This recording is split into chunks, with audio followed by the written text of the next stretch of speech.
Roy Nelsh, to me, really embodies evil. I mean, this to me was a pure embodiment of evil. A woman breaks down on Interstate 24 on the Tennessee-Kentucky line. I was to the point where I felt desperate. And comes face to face with a stranger. A stranger in a semi offering to help. A stranger with dark secrets he would soon reveal. I already know I'm probably gonna die, so I'm not gonna go down without a fight. What would happen inside of that truck? The story, when you read it or hear about it, sounds like a movie. Would launch a multi-state criminal investigation. Breaking at this hour, TBI agents are at the Alabama home of a truck driver accused in a kidnapping. And no one saw the twists that were coming. The question is, who's telling the truth? Twists exposed for the first time by WSMV4 Investigates. The bloody underwear of several women were found inside that driver's truck. As investigators race to confirm a terrifying suspicion. To be honest with you, my initial thought was, I thought he was a serial killer. I'm WSMV4 Chief Investigative Reporter Jeremy Finley, and this is Monster Coming Out. Chapter 1, The Abduction of Abby.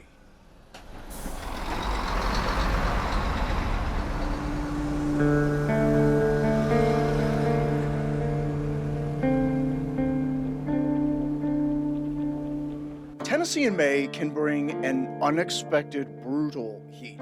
It should still feel like spring, but then summer temperatures come out of nowhere, like a punch to the gut. And the last place you ever want to break down is anywhere on the state's often rural interstate system. Knowing that, I got a call in late May 2019 that was pretty troubling. I work for the investigative unit at WSMV TV in Nashville, Tennessee. And many of my best sources are attorneys. All rise. An attorney source had been in court and called me with what he'd heard, that a woman had broken down on Interstate 40 and was picked up by a truck driver. My source heard she not only claimed that the truck driver kidnapped her, but what was inside the truck was so terrifying that investigators were combing the Mid-South for other potential victims.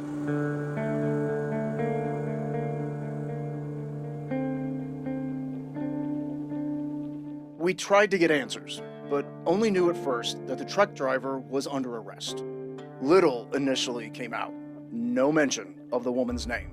The Tennessee Bureau of Investigation got involved. They're the state version of the FBI, and they don't comment on pending investigations. And the U.S. Attorney's Office at the time wasn't saying much either. But my sources kept saying, you need to find this woman. You need to hear what was in that truck. You need to hear how she survived. We covered the story pretty extensively, for years actually. But it wasn't until 2022 that the woman who sparked the investigation agreed, finally, to not only interview for the first time, but reveal her name. Abby Pimentel, Abby Jo Pimentel. Abby Jo. Yes. Turns out Abby is a mother of two, a former soldier at Fort Campbell in Clarksville, that's a military town, on the Tennessee-Kentucky border. So we started at the beginning, on that May, Tennessee day. Yeah, it was hot. It was May 22nd. It was really hot outside. My car battery went dead, my phone was dead, everything was dead. And it's just like tons of traffic, you know, and you're just sitting there like a sitting duck. I ended up running out of gas at like exit 86, right past exit 86. And so here you are, you have no money. You're stranded on the side of the interstate, and this truck pulls up behind you. Do you remember what you thought when you first pulled up? Yeah, I thought, well, this looks like a friendly neighbor I might borrow a lawnmower from. So at this point, I'd gotten pictures of the truck. It's a big white semi, On the side marked service, it's in our name. And I asked Abby what the man behind the wheel said to her. He just kind of yelled from his truck, "Do you need help?" And I said, "Yeah." He says, "Well, come on, get in, and I'll give you a ride to the next exit, get you some gas, and bring you back." Abby admits she knew she was breaking her own rules. I taught my kids the same, like never talk to strangers, and I know better and all that. But again, you know, I didn't feel like I had any options at that point. I said, "Sure, thank you, yes." Did not think that he was going to do what he did at all.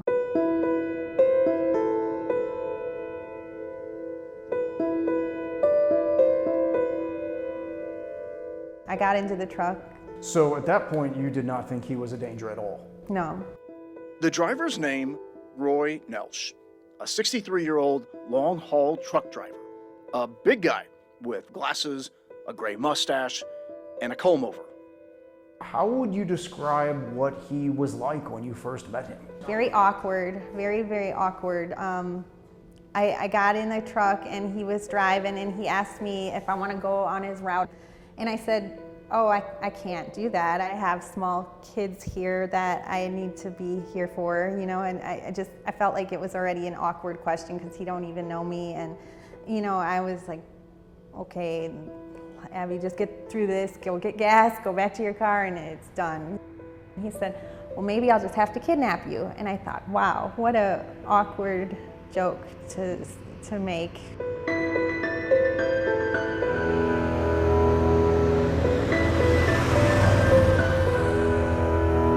I know that you were watching for your exit. I said, "Why aren't you getting in the right lane?" And he said, "Nobody will let me over." And I was just like, no, that's not true, because I'm looking out the passenger side mirror and there's nobody on the interstate. And then it was silent, awkward silence. And then finally I said, "Thank you for your time. I don't need your help anymore. I appreciate it. Please pull over and let me out." He's pulling over and I think he's letting me out. So I grab my purse, I look up at him, and I'm thinking I'm about to say thank you, and he has a gun pointed at me.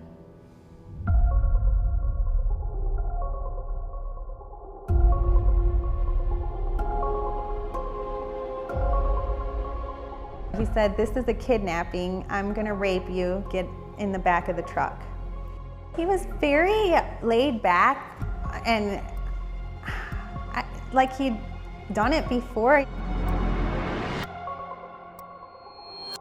I begged and pleaded with him at first. I said, "Please don't do this." I said, I've got little kids who need me. So I thought, I need to comply. But then when I got to the back of the truck, things in my head changed. I was like, nope, I'm not going down without a fight.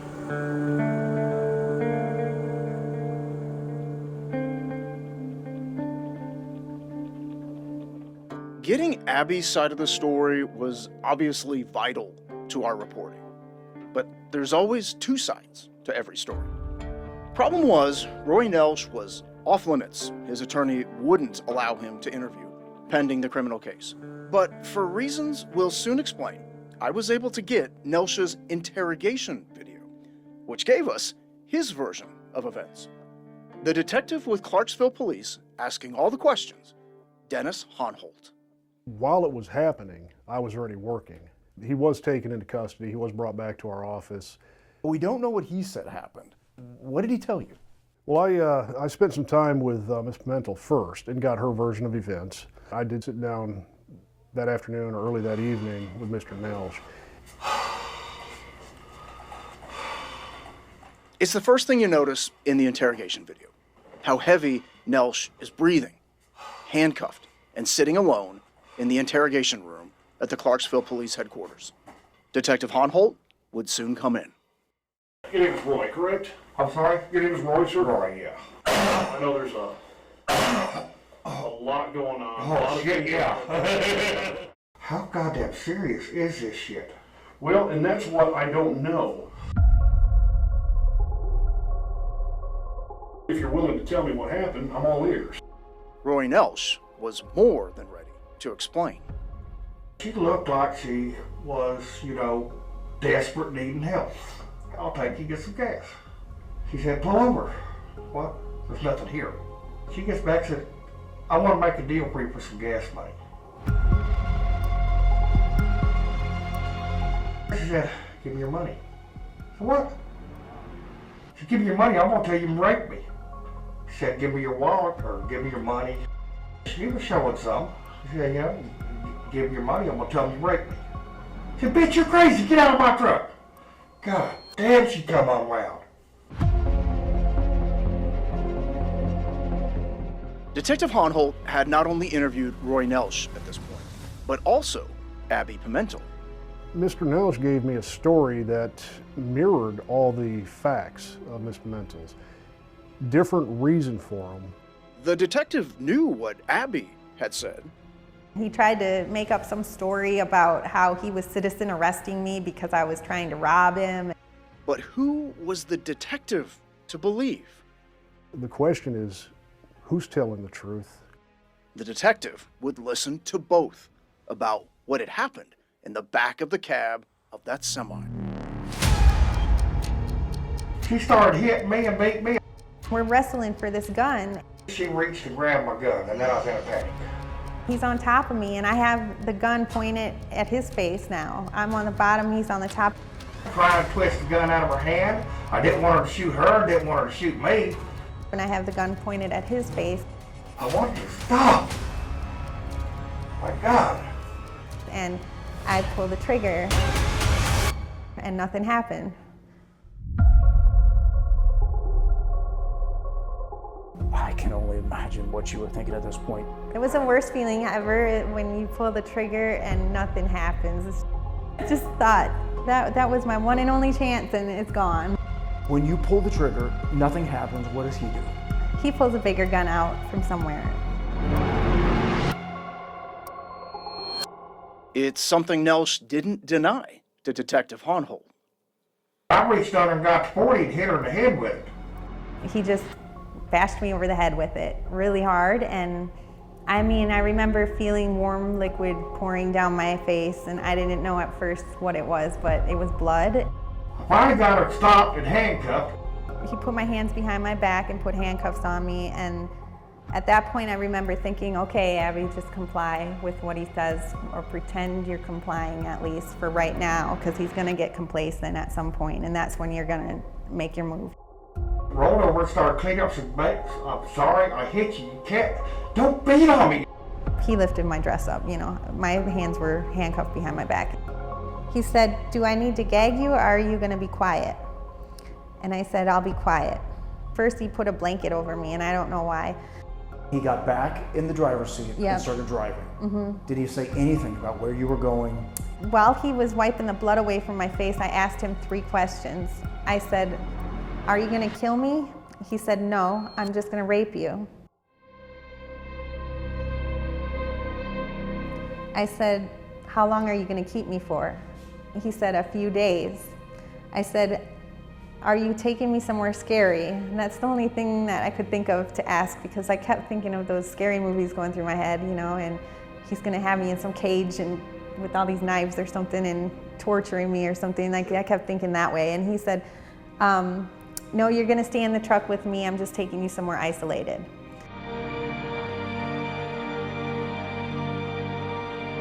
I'm thinking about the fact that my life is probably going to be over here soon. And then I would think about my kids, and like every time I would think about my kids' names would go through my head, and I'd just get this adrenaline, like this crazy amount of adrenaline go through my body, and I'd be like thinking, you don't have the right to take away their mommy.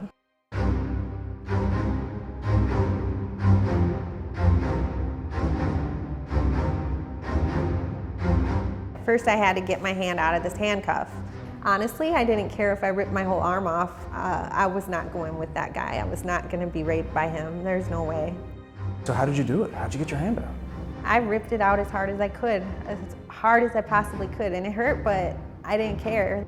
I take the blanket that he covered me up with, and I stood up really tall, and I felt like a monster. I was just like, I felt savage, like an animal. I just took the blanket and I lunged forward toward him as fast as I could, and I threw the blanket over his head, and I put my arm around his neck, and I squeezed my muscles around his neck. Having already heard Abby's story, the detective would then hear from Nelsh how he became the victim. She's all over me, beating on me, kicking me. I grabbed the steering wheel with the other hand, and I started swerving, like trying to tip the truck over. The detective doesn't hide his astonishment. Were you driving at that point? Yes. Did you put the blanket on there? Yes! Abby says she had to make a life and death decision, barreling down the interstate.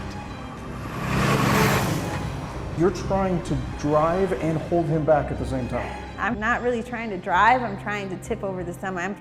I was absolutely a crazy, savage animal, like fighting for my life. He ended up saying, okay, okay, okay. Nelsh then describes what he says he told Abby. Calm down. Let me get my one handcuff off you and I'll get you out of this fucking truck. That's what you got. He stopped the truck and, put his foot on the brake. I said, you're gonna let me out right now. And he managed to get that handcuff off. And he just starts taking it off me. Everything was so fast. I remember I jumped out of the semi. I had one shoe on, one shoe off, the other shoe's up in the semi, half a dress on because he ripped it. He said something to you as you were leaving. What did he say? He said, I never expected you to fight that much. I've never had anyone fight this much before. I was like, whoa, he's done this before. Like, wow. I thought, who am I dealing with here? It's a question Detective Honholt wondered too, as Nelsh describes seeing Abby run. I got the one handcuff off her and just pushed her out of the goddamn truck. She's gonna run back down the road. Well, I know what's gonna happen now. She's got blood on her face. She's running down the road. I've got problems now. I ran to the back of the truck and made sure I looked at it as good as I could. I got 3 letters off of the back of the truck. He just drives away, and I'm sitting there like, help me, like trying to get somebody to stop. The guy does pull over finally, calls 911 and gives me his phone, and I tell the police what happened, and then they have an ambulance come, and I told them this is the description of the truck. That's all I can tell you. Then, of course, came out the news about what else was in the cab. It was shocking, to find out what was there.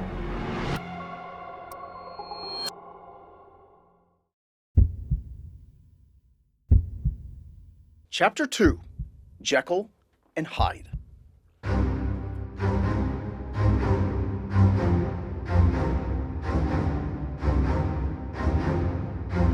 On May 22nd, 2019, police begin a manhunt. A bolo, be on the lookout, is issued for Roy Nelsh's truck. Not long after, Coopertown Police Chief Tyler Haley sees a semi-truck matching the description heading towards Springfield, Tennessee. 10-4, still heading towards Springfield. He is possibly armed. I just haven't tried to stop him yet. I just wanted more backup units. Dash camera footage shows Chief Haley pull the truck over, and Nelsh steps out. Hey, man. Hey, keep your hands up for me. All right, turn around. Turn around. Right now, you're just being detained. You can hear Nelsh immediately refers to Abby Pimentel as crazy. That fucking girl's crazy. Yeah, apparently she's crazy enough to get you in some trouble. Yeah, she got me in some serious fucking trouble. Chief Haley later described handcuffing Nelsh. He actually came out of the truck with his hands up already in the air, so I really wasn't nervous or scared because I think he already knew what was going on because he got out of the truck with his hands up.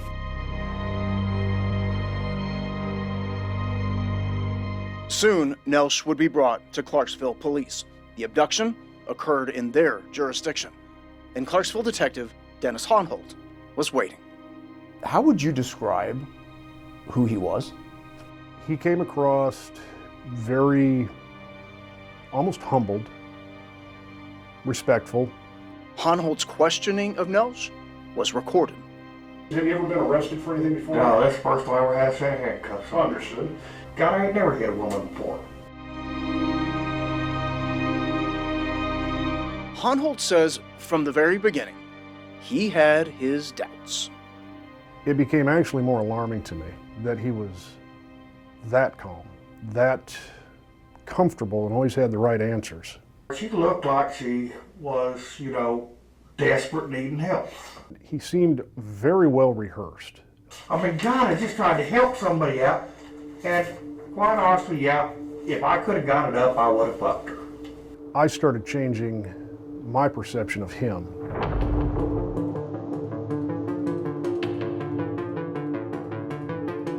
Next, Honholt would begin to have very real doubts, listening to Nelsh explain how, after the fight, he tried to get Abby help.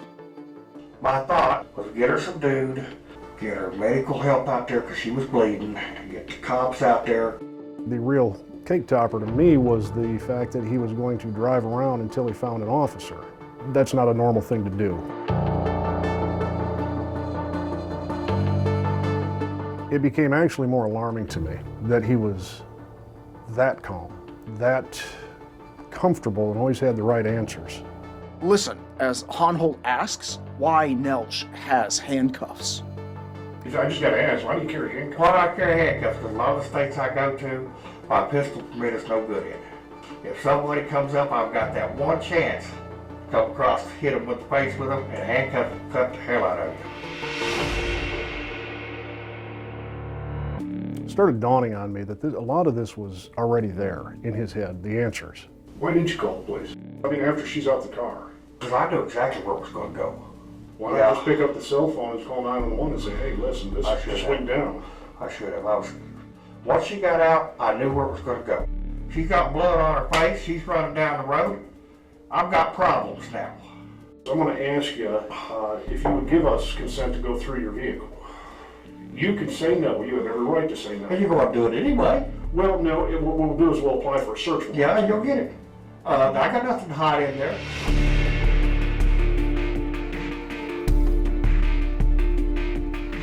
At this point, everything inside of me, especially based on what we've already seen and some of the statements he's made, has told me that this is by no means his first time, and probably worse. How often would you say you picked up girls before? I don't know, maybe once every 2-3 months. If they're broke down, I'll stop and give them a hand. I don't screw around with truck stop girls because they got things that they ain't even discovered yet.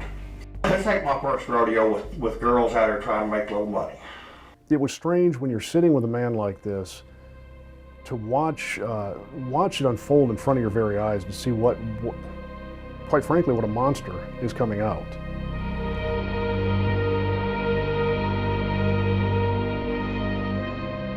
You had said something to her that you've never had anybody fight you like this before. Does that sound familiar, or was there a variant to that? Okay. I don't fight women, I don't hit women. I'm scared to death. Don't be. We're going to get the truth. One way or another, we will get the truth, I promise you that. This isn't something I do all the time, probably not more than every couple of months, but I've got a friend that works over at the Secret Service building, and he's a polygrapher. He runs a polygraph. It's a lie detector for layman's terms. Is that something you'd be willing to do? Nelsha's answer? No. No. I don't like a polygraph for no one.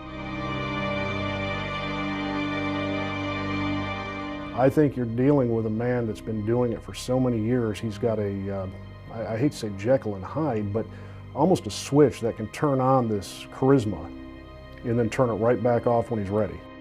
I just wonder if you'd be okay with me taking a quick DNA swab, because we're going to differentiate blood in the truck and who belongs to what. It's her blood in the truck. There's no doubt about that. Well, I know, but I need to be sure.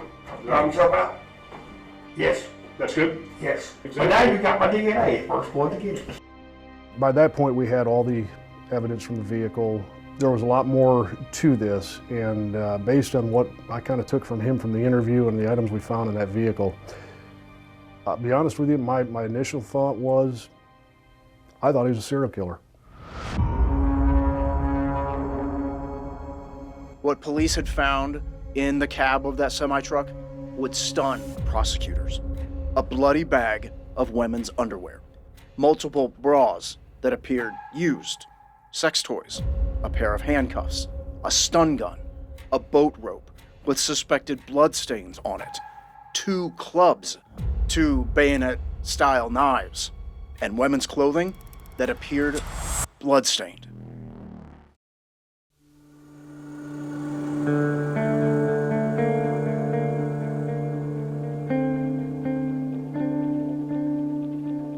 Chapter 3, The Keeper of Secrets.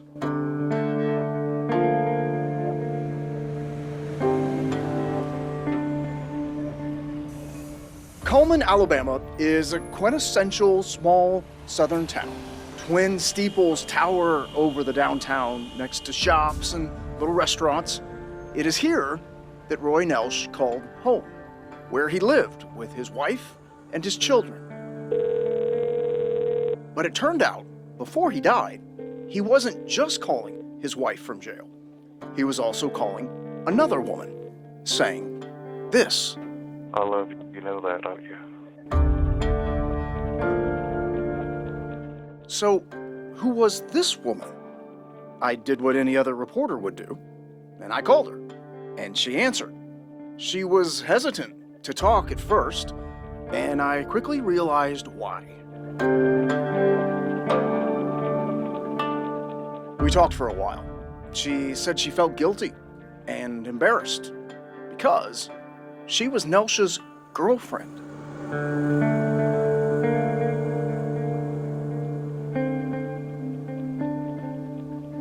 She'd also witnessed things that I told her were important for people to know. She ultimately agreed to talk, but only if we altered her voice and hid her identity. I began the interview by asking her where she was in her life when she met Roy Nelsh. I was in a lonely state. I had left an abusive relationship, and I was just looking for just to feel something. What enticed you at all to even begin a relationship with this guy? Companionship, I guess. I was just really lonely, and he was nice. I wonder if you can talk about how you met him. I met him through a Craigslist ad. I was just looking for some kind of companionship, and he had placed an ad, just something that when I read the ad that he had placed, I'm not quite sure why I answered it. I just thought, yeah, this sounds exciting, honestly. His ad was for a rape fantasy. He was open from the very beginning. He was looking for some kind of rape fantasy. He was.